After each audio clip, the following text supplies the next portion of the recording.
Hey guys, welcome to Staffing Fall 23. I'm Dr. Grimes. Hopefully you've had a chance to look at my intro video if you don't already know me, if you haven't had me before. This is one of my favorite classes. It's something that's very, very practical. It's great for HR majors, and that's why we require it, but it's also really good for management majors because if you're in any kind of a role where you're in charge of people, chances are pretty good you're going to eventually have to interview somebody, and most people don't know how to do that. This class is all about how do you interview people to make the best decision to get the best candidate. So I'm going to, in this video, share my screen here and call up our syllabus and talk through a couple of things that you're going to want to know to be able to be successful. First of all, here, the textbook is unfortunately a little bit on the expensive side. I don't think it's horrible, but it's the 5th edition of Strategic Staffing, and I've got a copy over here.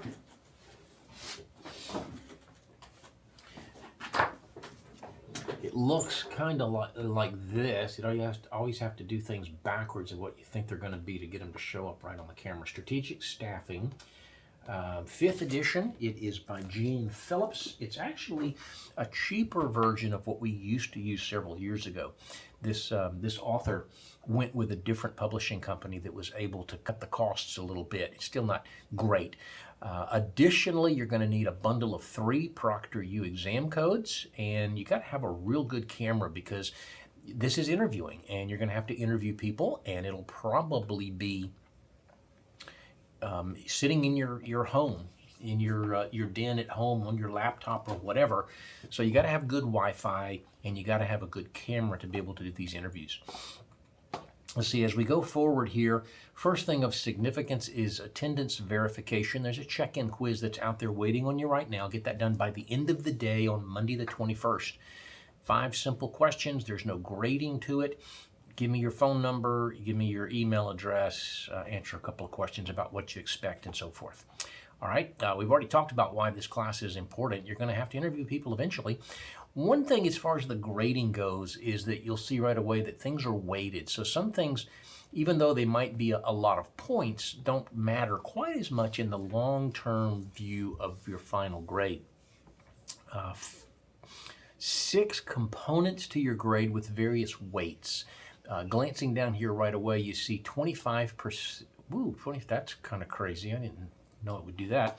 25% of your grade are these business interviews. That's the bulk of the class, and that's what we're trying to do as a result of this class, so it carries the most weight.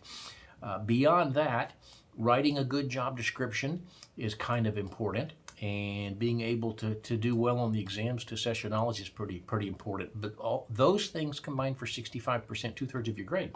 But there'll be quizzes over each chapter.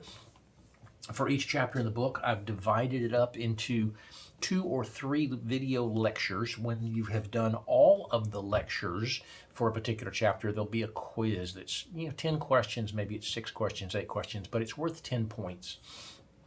You won't see that until you get to the 3rd lecture. So it could be that the first 2 lectures are 1 week and the 3rd lecture is the next week, and you'll see the exam the 2nd of the 2 weeks. 10 question quizzes, 10-point quizzes, 10 of them. That's 10% of your grade. So even if you do lousy on all the quizzes, you can still make an A in the class because it's only encapsulates 10% of your grade. That's 1 letter grade.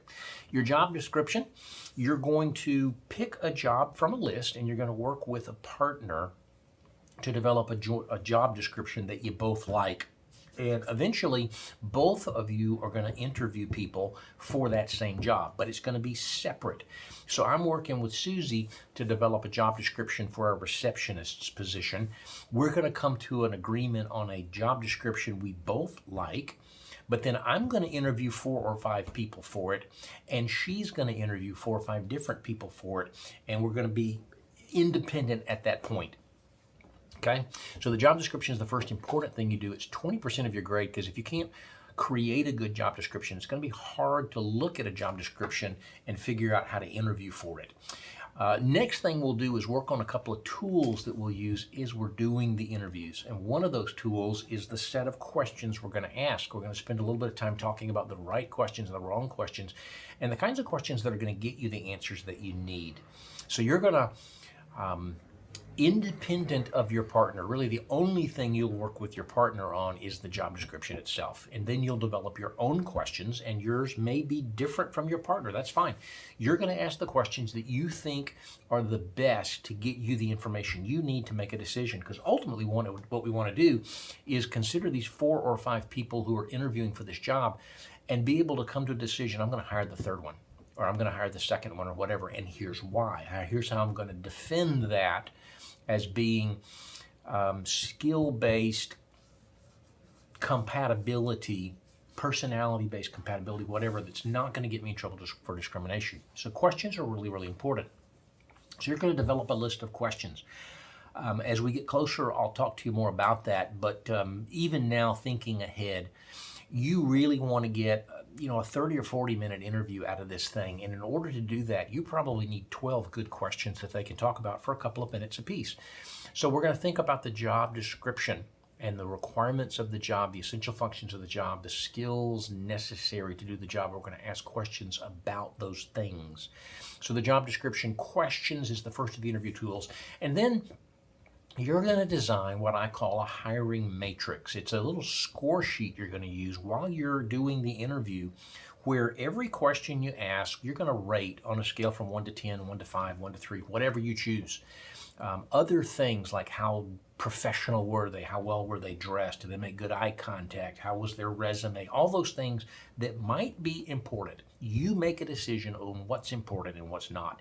And then you develop a tool to measure those things that you think are important. And at the end of the day, you ought to be able to use this tool, score them on all these different things on a scale from 1 to 5 or whatever, and then whoever has the highest total at the end of the day, that's who gets the job, whatever. But you're going to develop questions and a hiring matrix. Those are the 2 interview tools, the 2 of them combined for 15% of your grade. So if you get a 90 on your questions and an 80 on your matrix, that's an 85 average, and that 85 is weighted at 20%. Then you're going to do 4 or 5 interviews with business communication students for your particular job. Whether you have 4 or 5 kind of depends on how many of them want to interview for your job. There are enough of them to guarantee 4. And there are more of them to guarantee just 4. So some of you will be taking on a 5th interview, and that's kind of up to you, as long as we can give every one of them the interviews that they need to get the grade for their class. Whether you have 4 or 5 is irrelevant to me. But I'll encourage you to be open to taking a 5th one in case somebody needs it. All right, another thing that we're adding this semester is an interview with a nursing student. Now, it won't be related at all in any form, shape, or fashion to the job descriptions that you're doing for this class. We've been asked by the nursing school at GSW to do mock interviews with some of their senior nurses that are about to go out in the real world. And we're kind of practicing playing with this right now. It's only 10% of your grade, so it's not going to hurt you an awful lot. They're going to give us a job description, and it's going to be for a pediatrics nurse or something. And then you're going to look over this thing and develop some questions to be able to do a video interview with one nurse. One time it's done. It happens before the business interviews. So you're kind of practicing on the nurse. They'll give a little bit of feedback of how the experience went, but I expect that almost all of them will rate you well, and it should be easy to get an A or B at least on the nursing interviews. It doesn't matter to me if they go well or if they go poorly. It's just a little bit of practice so that when you do your business interviews, they're very professional. So the nursing interview will come first, about 2 weeks before the business interviews happen, and that's 10% of your grade. Then there are 3 exams. There are multiple choice and true false. There are some short answer, some little sentence or maybe a short paragraph. So they don't grade automatically. When you finish the exam, it'll give you a grade on the true false multiple choice, but then I've got to go in and manually grade the other pieces of it. So immediately after taking the test, you think, oh my gosh, I got a 48, but that's because 50 points is part of the can't be graded by a computer kind of thing. So those will be a little bit slower turnaround. As you do each of these things, we add up points, we compare it to the possible, we get a percentage. and then we weight it at 30, at 20, at 15, whatever, and the sum of all those weighted calculations create your final grade. If that's confusing, let me know, and I can do a video where I use the light board, and we can do some math on a screen so you can see how it plays out. Most of the detail that's in here, I've gone into a little bit more detail on in the course of the video. So you should have a pretty good idea between reading this and thinking about what I've said on this video. If there's still questions, I'll probably answer them as we get closer to that point in time. For example, the job description, we don't have to worry about yet. It's like a month into the semester after we finish chapter 4. And I'll have a video specifically about the job description and the template that you want to use and how to do it and what to think about and what to include and what to avoid, all that kind of stuff when we get to that point. When we get to the questions, I'm going to have a video. This is how you go about thinking of a question. When the matrix, here's how you think about what's important and how you develop something that you can use to measure that. There'll be an interview video that talks about how we're going to grade these things and what you should think about as you get ready to do this interview. So you're going to get more information as we get closer, so don't get too worried right now. Looks a little overwhelming. People are really kind of scared, quite honestly, about the thought of doing an interview with somebody, and the first one may be a little rough, but they're going to get better. If you have 5 of them and you do decent on the first one, you'll find that the second one's better, the third one's better, and the fourth one's better. By the time you get to the 4th or the 5th one, they're going really well. And they're going to give feedback, and most of them are going to be as nervous as you are, so they're going to give you good feedback. I'll tell you when we get to that point how we're going to grade it and what you need to do to make sure you get a good grade. Because a big part of the grading for the interviews is the feedback we get from the business communication students. All right, the 3 windows are going to all be Proctor U exams. So here it starts at 10 on October the 6th. You know, we're 2 months into the semester when you have your first test. That's right at midterm. So midterm is not going to be a real good reflection of how you're doing in the class. We're taking the chapters out of order to try to accomplish a purpose. So we're going to, in the first test, chapters 1, jump to 7, come back to 4, do a couple of things that pull from different chapters that aren't their own chapter, and then 6, and then take a test. And then we'll do 5 and 3 and 9 and take a test, and then we'll wrap up the semester. Go ahead now and get appointments for all 3 testing windows now. Don't wait until right before exam 2 to go get an appointment. Get the appointment for your final exam now so that it is in stone. There's no problems with it. That's the first piece of advice I'm going to give you, is get all 3 appointments the first week of class. You can change that as we get closer, but it's easier to get an appointment now than to get one right before the exam. Second thing is get an appointment in the early part of the testing window. If it opens Friday, it's open Friday, Saturday, Sunday, Monday. Try to get an appointment on Friday or Saturday. And that way, if there's any problems at all, you've still got 2 days to reschedule. As we get toward the end of the testing window and there's a problem, then we have to move outside the testing window, and it becomes a real pain in the neck to try to get you a testing window that is different from everybody else. So let's try to make sure that we leave enough time that we can recover if there's a problem and still be within the testing window. So again, 2 things: make appointments for all 3 right now and make the appointment early in the window, okay?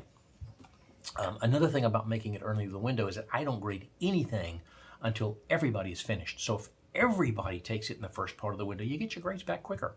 If one person waits until the end of the day on day 4 of the window, nobody gets their grade until several days later. So work with your classmates and get these things done earlier. Based on what I've said so far, hopefully you've got a pretty good idea of what we're going to do. You'll want to be thinking this first week of class who you want to work with as a partner and what jobs you might like. What I'm going to get you to do the first week of the semester, send me an email and say, I'm going to partner with Susie. And as long as that's okay with Susie, that's great. I don't care who you partner with. But you're also going to talk to Susie and say, here's a list of 17 jobs. Which 3 do we think we'd have the most interest in doing? You know, one of them's an intro to, one of them's an HR generalist, and maybe all of you want that one. I've got to try to go through everybody's list and try to find a way to give everybody one of their top 3 choices. Not all of you will get top choice number 1 because several of you might want that. But the first thing we got to work on is who gets what job to research and create a job description for. Only other thing you really want to look at on this is the layout of what we're doing when. So you can see that I've given you by week the sections of the book and the pages that you're going to be looking at. And then over here, what you're going to be doing that week. So this first week is just the check-in quiz. Next week, you're going to do a couple of chapters. Quiz 1 is basically over chapter 7, I think. You're going to pick your partner, and you're going to give me your top 3 jobs. Then the next week, you're going to tell me, don't consult with your partner. You're going to tell me what 5 days during this 2-week period here, where we're doing the business communications interviews, what 5 days and times you're willing to do an interview. And I want it very specific, like I'm willing to do an interview on Monday the 6th from 6 to 7. Not, excuse me, I do not want to get from you. I'm open any time of the day on Tuesday. I want 3 o'clock p.m. I want 9 o'clock p.m. Try to get evening appointments so that people who are at work can come home and do the interview then. Saturday and Sunday appointments for interviews. So on the 3rd week, I want 5 in stone days and times that you're willing to do interviews. We're going to publish that to the folks who are looking for interviews, and they'll pick one that fits their schedule. Then you can see there's quizzes. When job descriptions are due, you're going to give me your job description. I'm going to give you feedback, and you're going to give me a revised job description. Here's the exam, starts at the end of the week, overlaps to the next of the week. Here's where you're going to submit your questions after we've talked about them up here. Here's where you're going to submit your matrix after we've talked about it up here. This week is when you're going to do the nursing interview. There's only one of them. It's probably going to be video. Down here, we've got the business communications interviews. There's 2 weeks to get it done. You might want to do all of them the first week. That's fine. You may have to reschedule one. If they have an appointment for Tuesday at 10 and something comes up, they're sick, they're out of town, whatever, you may have to reschedule that for next Wednesday. Be willing to do that. There's always a temptation to say, I've got 4 interviews. I'm going to do them on Saturday at 10 o'clock, 11 o'clock, 12 o'clock, and 1 o'clock. I'd say do them on different days. Have at least 3 different days so that you do an interview, you spend a day thinking about it. What can I do differently? If you do back-to-back interviews, you have no chance to really reflect and make changes. So during the course of that 2 weeks, come up with 5 specific times and stagger them out a little bit. 1 a day for 5 days or whatever it might be. All right, forget about where it says exam 4. I copied a template from another class and I forgot to delete that. By the time you see this on the first day of class, that's probably going to be gone, but it exists as of the time I do this video, so it looks kind of funny there. Your final exam overlaps here. All right, so you know exactly the pages. You know exactly what's going to happen when. That ought to be enough. If you have questions, go into the class to the discussion boards and put something on the Ask Dr. Grimes discussion board, and I'll answer it for the entire class. Or if I do weekly update videos or something, I can address questions that have gotten out there that everybody's interested in the answers to. Right now we're at 18 minutes and I got to let you go. I have a tendency to talk way too long on these things, but hopefully you got what you need to have a plan for the semester. While it might seem a little bit overwhelming, at least it's, you know, there's pieces turning. You go, I think that if I can handle this, then I can do that. It's going to work out okay. It's not hard to get an A or B in this class. You do everything, you listen to me as I give you suggestions, you're probably going to do real well. The biggest wild card in the whole thing is that communication students give a lot of input to 35% of your grade, but I have found doing this class for probably 10 years now, that if you're polite, if you're respectful, if you're kind, if you communicate well, you're going to do well on these interviews. So don't worry too much about that yet. Plenty of time to worry later. All right, that's it for now at 19 minutes. Looking forward to the semester and to what you might actually learn. A lot of folks take this class and immediately are able to go out and do a great job interviewing and hire an amazing candidate, and even go to HR and say, you know, we're kind of doing this wrong. Let me give you some ideas on what we might do differently. You might be the MVP of the year if you learn how to interview well. You'll certainly succeed as a manager. That's it for now. Talk to you soon. Bye-bye.